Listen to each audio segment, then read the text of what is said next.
delicious in the dungeon. What is an adventure worth without having to cook and eat monsters? Imagine you are in the belly of the dragon waiting to be rescued while your brother and other members of your team are busy enjoying monster meals. Episode 1. It all began with a man coming out from a tunnel in a small village. The old man proclaimed himself the ruler of the Golden Country, though he seemed more like the ruler of cobwebs and mold. He launched into his tale of woe, blaming everything on a mage who apparently had a penchant for sinking lands and trapping people underground. The man promised to hand over the kingdom to anyone who could defeat this mage. A few seconds later, he crumbled into dust and disappeared.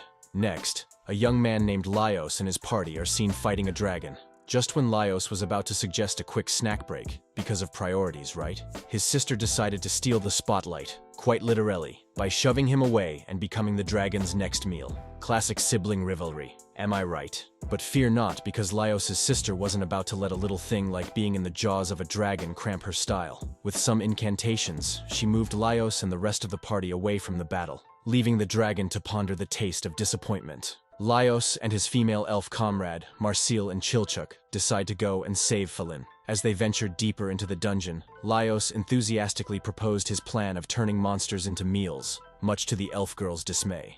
Laios' first attempt at preparing a meal with a mushroom creature and a scorpion didn't turn out right. While still debating, a gentleman, Senshi, approached them. Senshi offered his expertise in preparing monster meals. He revealed that he had been cooking and studying dungeon creatures for over a decade. The gentleman presented Laios and Chilchuk with a dish featuring the scorpion, slime, and mushroom creature, their flavors expertly balanced to perfection. Laios and Chilchuk eagerly dug in, savoring every bite of the feast. After a brief hesitation, Marcille eventually joined her companions in sampling the dish. As they continue their travels, the group runs into a Baracelia flower, and Laios explains its uses and origins to his party members. Using her magical skills, Marcille confidently steps forward to deal with the floral menace, only for her to be captured in its vines faster than you can say, recipe disaster. And just when things couldn't get any worse, out pops a man's corpse. Laios saves Marcille and continues sharing knowledge with her and the crew, while Senshi then prepares a fruit tart dish for them to try out. After eating the dish, they ponder what to do with the man's corpse. They eventually decide to hang him near a tree to see if someone will pick him up and dispose of his body. Episode 2. Marcille wakes from sleep to the aroma of a nearby party's cooking. Senshi, always the culinary enthusiast, suggests they hunt a beast known for its high-fat content. The group then stumbles upon a basilisk nest with fresh eggs. But their culinary expedition takes a dangerous turn when Laios suddenly hears the sound of a basilisk nearby. He quickly beckons on the others in his group to hide themselves. The basilisk spots Marcille with one of its eggs and goes after her. While fighting together, Laios and Senshi defeat the basilisk. Laios helps out the two adventurers attacked by the basilisk. He discovers that one of the adventurers was poisoned. Luckily for them, Senshi had an antidote. Rather than hand it over to them, Senshi decides to use the antidote to prepare a basilisk-themed dish for everyone. The group suggests following another path to make the journey to the third floor faster. While on the way, Marcille suggests a plan to help them get their hands on the mandrakees quickly, but her ideas are not accepted. Laios and Chilchuk later supported the solutions Senshi brought forward since he had more experience than Marcille. Meanwhile, Marcille was disappointed that her friends didn't follow her plan. So, she enforced her plans alone and apprehended a mandrake. The mandrake's abilities had significant effects on her. The boys didn't expect such a move from Marcille, and after hearing her explain her reasons, they assured her that she was valuable to them. Senshi turns the mandrakes into a good meal before continuing their journey. Chilchuk guides them through a path that was previously unknown to the rest. Sadly, there was just one trouble, and it came in human form. It was none other than Senshi who had refused to listen to Chilchuk. Senshi's actions had activated most of the traps in the area. Without any sense of guilt, Senshi announced to the group that he was in the mood for a tempura meal for lunch. For peace to reign, Chilchuk got into a deal with Senshi. If they could locate the oil traps, he would follow the instructions Chilchuk gave. As Chilchuk led the adventurers to the oil trap's location, he couldn't resist boasting about his trap-activating prowess. Senshi wasted no time in enlisting Chilchuk's help for his kakiyage meal. Episode 3. Laios realizes that the fancy item on his sword guard is missing. The missing item causes him to launch into a flashback. Laios remembers a time when he was still with a set of gold-peeling adventurers because nothing says glamour like scraping gold off walls for a living.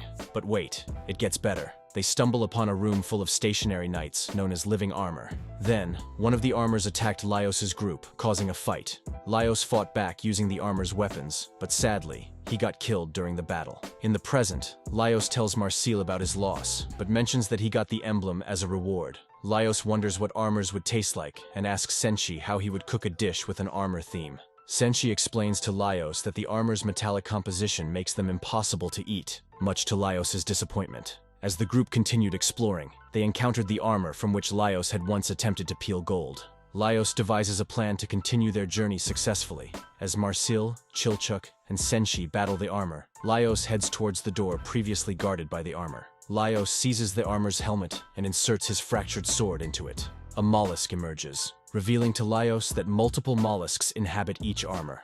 Laios retrieves the armor's shield and rejoins his comrades. Laios then demonstrates to Marcil and the others that mollusks control the armor. Laios explains how the mollusks control the armor, detailing their operation mechanism. Curiously, Laios asks Senshi whether he could prepare a meal using the mollusks. Senshi admits to never having cooked mollusks before but expresses willingness to experiment, much to Laios' delight and Marcil's irritation.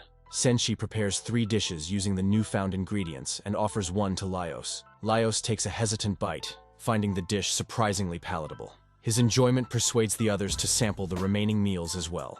Episode 4. Laios and his crew are now on the 3rd basement floor of the dungeon. As they approach a new area, Laios suggests veering left instead of right, relying on his intuition as a golem.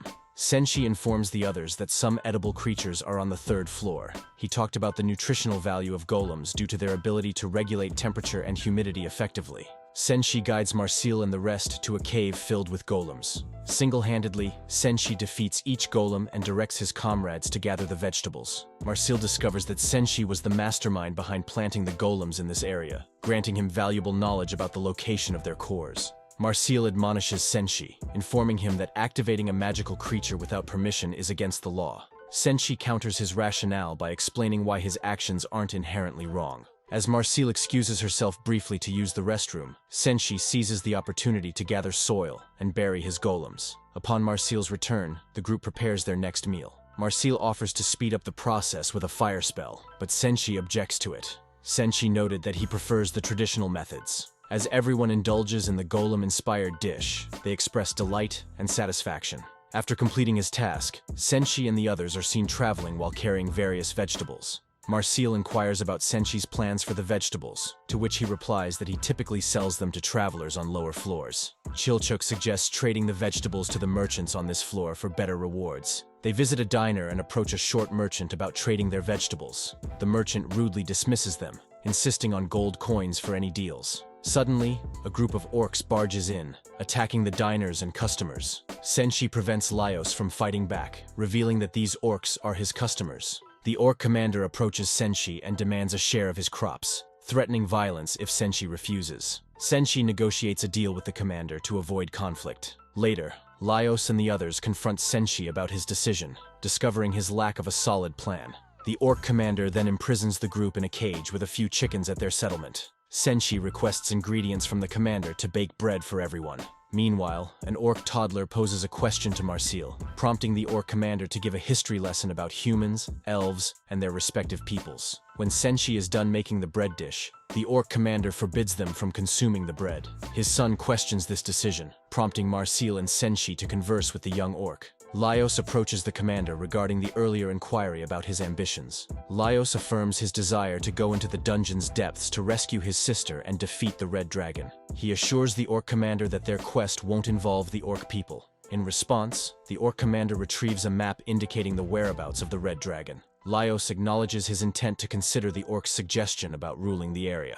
Episode 5. Another group of adventurers, Kabru and his team, head into the dungeon and begin their monster-slaying journey. Along the way, they discover a box filled with gold and jewelry, sparking Kabru's interest. Kabru then tells the others that they should take a break for today. Chilchuk and his team see the bodies of Kabru and his members lying still on the ground. Surprisingly, they find no signs of injuries and wonder if a ghost attacked them. While gathering the possessions of the adventurers, Laios notices that the gold coins and jewelry are creepy insects known as treasure bugs. Startled by this revelation, Marcil reacts by casting a stunning spell on the treasure bugs. Marcil expresses disgust when she observes Senshi sorting out the treasure bugs, knowing he intends to cook them. Senshi explains to Laios and the rest of the group why these particular bugs are edible creatures. Senshi prepares a dish with the edible treasure bugs and serves it to everyone. Meanwhile, Laios concludes that a beast was residing within his sword. He posits that the creature within his sword sees him as an ally. Chilchuk discards the inedible treasure bugs, only for Senshi to reveal their genuine gems. This revelation frustrates both Chilchuk and Marcil, who realize they missed out on a potential source of income. Laios also decides to christen the creature within his sword as Kensuke.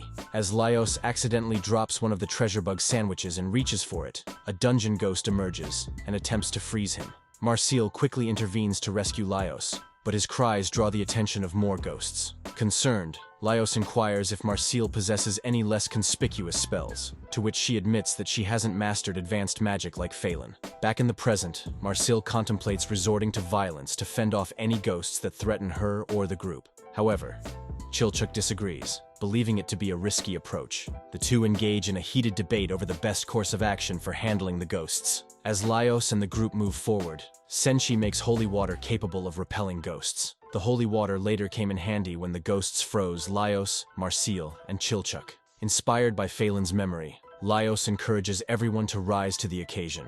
Laios meets up with Senshi and offers assistance in warding off the ghosts. With determination, Laios wields Senshi's weapon, successfully banishing the remaining ghosts. Senshi commends Laios' bravery and realizes he had created ice cream during the ordeal. The group indulges in the unexpected treat, finding it to be delicious. Episode 6. After the special ice cream treat, Chilchuk unlocks a door to a dining hall. While exploring, they come across a painting that is a monster known as a living painting. It tries to attack Laios, but Marcil rescues him. Marcil and Chilchuk scold Laios for wanting the living painting to absorb him so that he can reach the fruit depicted in it. Laios manages to convince Chilchuk and Marcil to let him be absorbed by the living painting, by arguing that he can defeat the person depicted in it. Senshi, for safety, ties a rope around Laios before he enters the painting. Inside, Laios encounters a maid who mistakes him for her queen and the palace guard.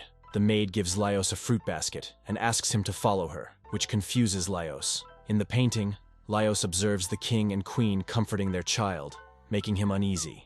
Laios pulls the rope to signal his companions to pull him back. When Laios returned, he explained to his friends that he couldn't eat the food because the presence of the king and queen ruined the atmosphere for him. Chilchuk and the rest guide Laios to another painting, where Chilchuk also encourages Laios to jump into it. Inside, Laios discovers that Prince Delgal, the baby from the previous painting, is now grown up and resides there. As Delgal and his father greet each other, Laios heads to the table. Just as Laios is about to eat, Delgal's father suddenly falls ill, making the situation uncomfortable for Laios. Sensing the awkwardness, Laios suggests grabbing some food and leaving. Marcil and the others quickly pull Laios out of the painting and back to reality. In the real world, Laios realizes he can't bring the food from the living painting with him. Determined to satisfy his hunger, Laios jumps into another painting, hoping to find edible food there. Laios notices Delgal's inheritance of his parents' kingdom. Satisfied with the food, Laios is relieved that none tastes like paint. However, his enjoyment is interrupted when an elf confronts him, recognizing him from their previous encounters in other living painting worlds. Mistakenly believing Laios is after Delgal's throne, the elf tries to eliminate him. Fortunately, Senshi quickly pulls Laios back to reality. Laios briefs his companions on the encounter, and they press on with their exploration. Chilchuk spots a mimic and begins expressing his disdain for them, reminiscing about his encounters with the creatures while the others prepare a campsite. Later that night, Chilchuk decides to fetch water and assures Marcil he'll be careful. While on his way, he spots a treasure bug and follows it, only to find himself trapped in a room due to his weight. After exploring the area, Chilchuk realizes the escape switch is near a mimic. Chilchuk activates a switch, which opens the room door, allowing Chilchuk to escape and trap the mimic inside. Laios and Senshi commend Chilchuk for catching a mimic. Senshi then prepares a meal using the mimic's meat. However, Laios struggles to extract the meat from the mimic, so Senshi suggests using Chilchuk's picking tools. Playfully, Senshi holds Chilchuk hostage, so Laios can utilize Chilchuk's tools, knowing Chilchuk isn't keen on the idea. While enjoying their meal, Laios shares with Chilchuk and the others that treasure bugs are natural enemies of mimics. Episode 7. Meanwhile, Kabru and his team are revived by some other men. When they are finally awake, Kabru's team observes that most of their gear has been missing since they were killed. Kabru's dog-like friend sniffs around and figures out who stole their stuff. Kabru pays the men for their help, and they set off to find the thieves. Elsewhere, Marcille and the others go about their morning routines. Later, they all venture into the dungeon's 4th floor, guided by intel from Senshi. Senshi advises Laios on navigating this area based on his experience. Marcille offers to use her magic to help everyone cross the water with Senshi. However, Senshi disagrees, saying that he does not need any magical assistance. Laios later intervenes by restraining Senshi so that Marcille can cast a spell on him. When Laios pushes Senshi into the water, he begins to sink. Marcille and Laios rescue Senshi from drowning.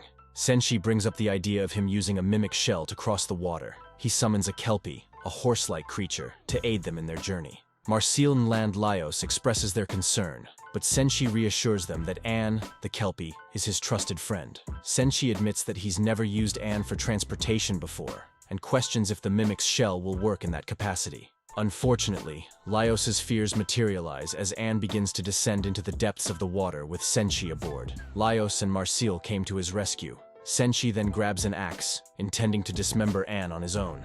Meanwhile, Laios and Chilchuk come across some supplies nearby and decide to investigate. They find grain and other items among the belongings, along with Kabru and his companions. Laios and his team later came up with the theory that Kabru and his companions must have fallen victim to the fish's powers, resulting in their demise. Laios and Chilchuk then made their way to the campsite, where Laios met Senshi and Marcille, still hard at work. This prompted him to whip up a meal using the grain and some secret fishmen particles he had collected. Once Laios finishes preparing the dish, he invites Marcille and Senshi for lunch. Marcille then offers Senshi some special oil she made from Anne's fat. Although Marcille warns that its effects may not be immediate, Senshi persuades her to help him apply it to his hair. Marcille employs her water-crossing magic on Senshi once again. This time, Senshi successfully travels across the water, much to the surprise of his companions. Senshi is grateful for Marcille's assistance and expresses his newfound joy in walking on water.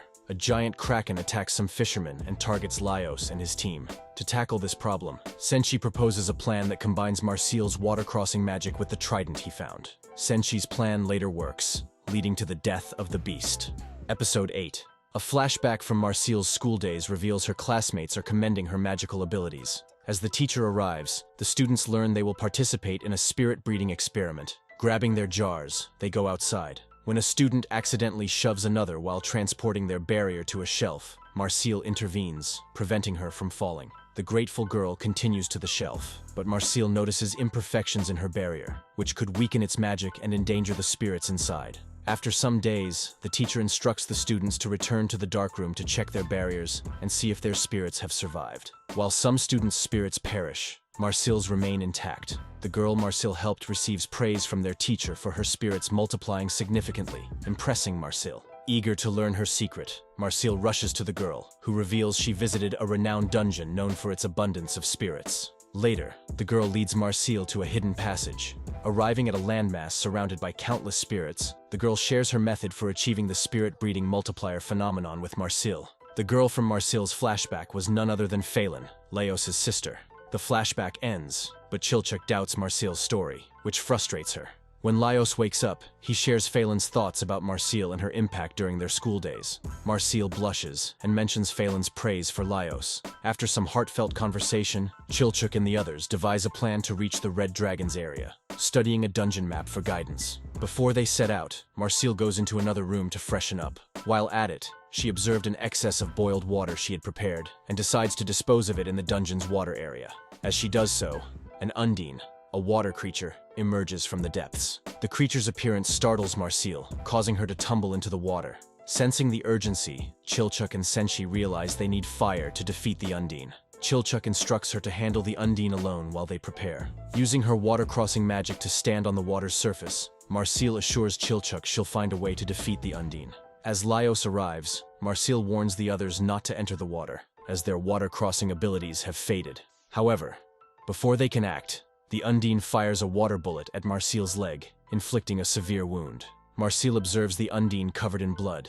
As it approaches, she unleashes an explosive spell on the water, propelling herself into the air. Laios catches her while Chilchuk and Senshi pull them to safety to prevent them from falling back into the water. Noticing the undine growing larger, Laios and the others decide to retreat to a safer area in the dungeon. Marcille admits she's low on blood and magic, unable to recover fully. While she rests, Laios suggests they wait for another adventurer or healer to come across their party. Uncertain about their plan, Chilchuk voices concern over their lack of offerings for a potential healer or adventurer aside from kelpie meat. This sparks an idea in Laios's mind, a barbecue-themed solution. Senshi and the others get busy preparing a kelpie dish. Once the meal is ready, Laios wakes Marcille and escorts her to the food. They encourage Marcille to eat the kelpie liver, slightly boosting her energy. She wishes she could taste the other meats prepared by Senshi before she passes out. Episode 9. Laios's old friend Namari meets them and introduces his new bosses, Mr. and Mrs. Tansu, to Laios and his team.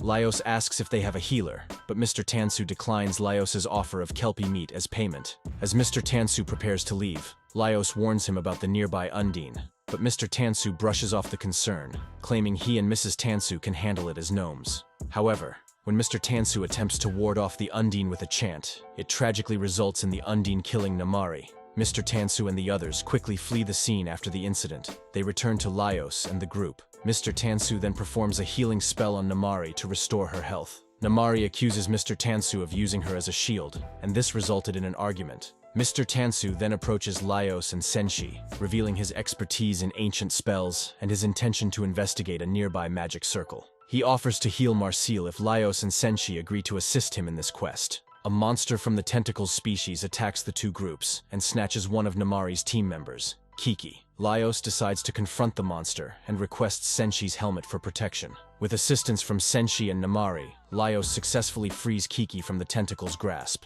The group reunites with Chilchuk and the others. As a way to show his gratitude, Mr. Tansu helps to heal Marcille. Laios observes the Undine from a distance, preparing for the next stage of their adventure. Marcille suspects that the Undine is upset because she poured boiling water into its territory. Mr. Tansu and Namari then scolded her for doing such a thing in the first place. Marcille queries Mr. Tansu about the duration it would take to appease the Undine, to which he responds it could take up to a week, disappointing Marcille. Marcille comes up with the idea of consuming the Undine, explaining that they would need a heated weapon to capture it. Marcille spots Senshi's pot and suggests using it as a shield after heating it. Namari recognizes the pot as a particular type of shield. They struggle to capture the creature, but Namari arrives and aids Senshi in subduing it. Once immobilized, Namari and Senshi eventually defeat the Undine after holding it down. Marcille collects the Undine and consumes it. Senshi prepares a meal for them to eat with the Undine beverage. Marcille insists on inviting Mr. Tansu's group for the meal. After the feast, both parties waved their hands as they parted ways. Episode 10.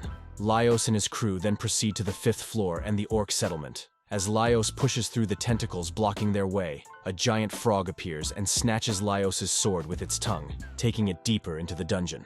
Marcille manages to blast one of the giant frogs with a spell, but another one grabs her staff and throws it into the depths. The giant frog also tried to collect Senshi's axe, but Marcille and Laios came to his aid. Meanwhile, Chilchuk was busy searching the area for a solution to repel the giant frog. He notices a nearby tentacle that doesn't affect the giant frog. Chilchuk then used the defeated giant frog to make a glove for himself. He went towards the tentacle close to the giant frog and pulled on Senshi's axe. The giant frog catches Chilchuk in the act and attacks him. However, Chilchuk successfully pulled the tentacle from the wall, triggering an arrow trap. The arrow knocks out the giant frog, allowing Senshi and the others to save Chilchuk. Laios then skillfully carves a chunk of the giant frog's skin to make more coats, while Senshi does what he knows best, preparing a delicious meal using the giant frog's flesh. The whole group continues the adventure, wearing the giant frog coat. After a while, Marcille notices that they are approaching a dark place, which turns out to be the 5th floor. Laios refers to this area as the Castle Town.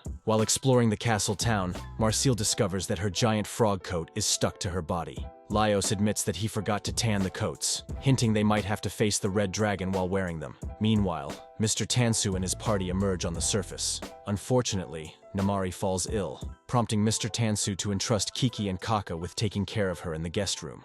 Mr. Tansu meets with the Island Lord to share his dungeon experiences. He presents the Island Lord with a book containing magic circle drawings that he believes were created by the Mad Mage, the dungeon's ruler. After discussing the Mad Mage's species with Mr. Tansu, the Island Lord mentions receiving a letter from the Western Elves. They're requesting ownership of the dungeon. However, the Island Lord couldn't help wondering what the elves' true motives were. Mr. Tansu suspects they are after the dungeon's immortality spell. He urges the Island Lord to focus on uncovering the mystery behind the spell before the elves do. At the same time, Laios and his team had been able to remove their giant frog coats. They came across an old storage building, its goods neatly arranged, but the structure showed signs of decay. While investigating, Laios saw signs that showed clearly that the red dragon was close. Laios then formulates a plan to target the red dragon's weak point from an advantageous place. After strategizing how to proceed, they return to their base to find Senshi baking bread. As they feast, Laios thanks his comrades for their support so far. Almost immediately, the red dragon shows up at the castle, causing the ground to tremble. Episode 11. Laios, Chilchuk, and Senshi figure out how to attract the red dragon towards them. The trio then leads the red dragon towards Marcille, who uses a spell to collapse the structure she's on onto the dragon. However, much to their surprise, the red dragon remains unaffected. Meanwhile, Laios, Senshi, and Chilchuk are trapped under the dragon's body. Marcille attempts to use a spell to harm the red dragon, but it proves ineffective. Senshi brings out a mithril kitchen knife, claiming it can cut through anything. Laios takes the knife and manages to cause minor pain to the red dragon with it. Senshi urges Marcille to retreat to devise a new plan, while he takes a risky move toward Laios' sword. As he approaches, the red dragon crushes Senshi. Chilchuk rushes to his aid and advises Laios to regroup with Marcille to devise a new strategy to defeat the dragon. While Chilchuk helps Senshi, Laios seizes Senshi's cooking pot. Senshi then hands his sword to Laios, who flees the battleground. Unfortunately, Chilchuk and Senshi end up trapped under the rubble of the collapsing structure. Laios regroups with Marcille and updates her on Senshi and Chilchuk's situation. He also shares information about the red dragon's injuries and outlines a plan to exploit its weak point. Laios leaps towards the red dragon from the side, grappling with it, but the red dragon manages to bite one of Laios' legs.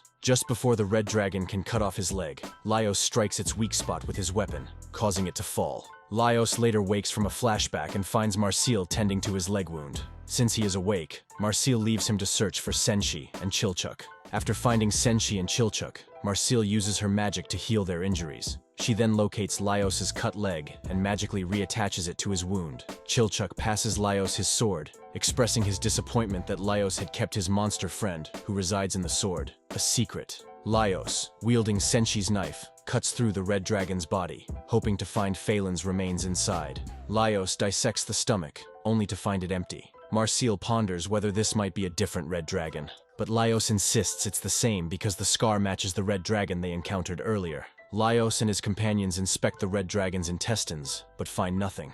Chilchuk stops Marcille from checking the dragon's dung. Laios searches another area and retrieves another organ from the red dragon's body. He carefully carves into it, hoping to uncover Phelan's whereabouts. To their relief, they discover numerous bones and Phelan's staff within the organ. Episode 12.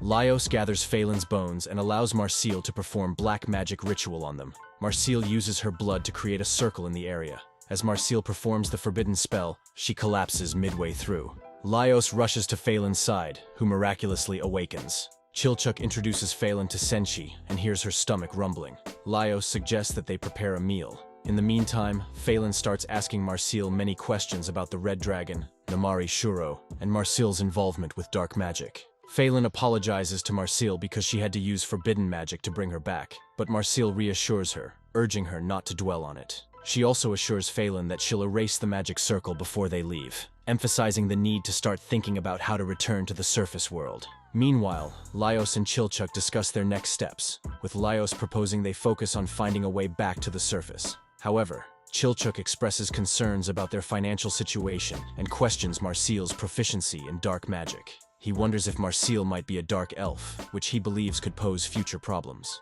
Marcille confronts Chilchuk after overhearing him talk about her. She pointed out that she only harnesses the power of forbidden magic for the benefit of others. Meanwhile, Laios grows concerned about Senshi's whereabouts. Phelan mentions seeing him carrying cooking equipment, realizing he intends to cook near the red dragon. They remember that Laios had removed the fuel organ from the dragon, making the area highly volatile. Knowing how dangerous the place would be for Senshi, they all hurried to stop him. However, they arrive too late, just as Senshi is about to light a fire. Phelan then casts a defensive magic to protect Senshi from the imminent explosion. Marcille is astonished by Phelan's skills as she accomplishes them without chanting. Meanwhile, Senshi decides to prepare meals for his comrades to enjoy. While enjoying their meal, Marcille reveals to Phelan that they've been dining on dishes made from various monster ingredients since her passing. Chilchuk then brought everyone's attention to the fact that Laios has a creature, Kensuke, living inside his sword. Laios introduces Phelan to Kensuke and apologizes to the others for not telling them about it all this while. Laios explains that although he initially intended to replace the sword containing Kensuke with a better one, he found Kensuke's monster detection abilities too helpful to part with. He decides to keep Kensuke until he finds a superior replacement. With that settled, they all retired to a nearby resting spot. The calmness is interrupted when a dark elf stumbles upon Marcial's magic circle and the lifeless body of the red dragon.